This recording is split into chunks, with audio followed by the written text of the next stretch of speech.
দিয়েছি তোমার প্রমোশন হবে, এত অধৈর্য হচ্ছ কেন?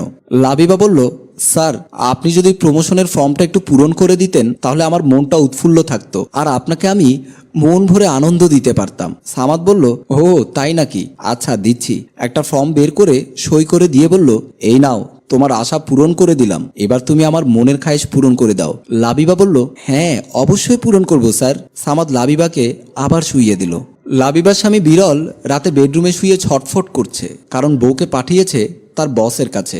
হাজার হলেও সে তার স্ত্রী, কোনো স্বামী চায় না তার বউয়ের শরীর কোনো পুরুষ মানুষের স্পর্শ লাগুক। মনকে কিছুতেই বোঝাতে পারে না, যদি ওই লম্পট বস লাবিবার সাথে খারাপ কিছু করে তাহলে কেমন করে তার সাথে সংসার করব, এই টেনশন নিয়েই আছে। অনেকক্ষণ পর লাবিবা দরজায় টোকা দিল। বিরল গিয়ে দরজা খুলে দেখলো লাবিবা দাঁড়িয়ে আছে। বিরল বলল, লাবিবা আমি তোমাকে প্রথমে যা বলেছিলাম আবেগের বশে বলেছিলাম, কিন্তু ভেবে দেখলাম আবেগ দিয়ে জীবন চলে না। লাবিবা বলল, যা বলার ভেতরে গিয়ে বলি। বিরল বলল, তোমার এই নষ্ট শরীর নিয়ে আমার বাড়িতে ঢুকিও না, তুমি তোমার বাপের বাড়িতে চলে যাও। লাবিবা বলল, আমি আগেই জানতাম তুমি এমন কিছু বলবে, তাই শোনো। লাবিবাকে যখন সামাদ শুইয়ে দিল এমন সময় লাবিবা বলল, একটু ওয়েট করেন স্যার, আপনাকে একটা জিনিস দেখানোর ছিল।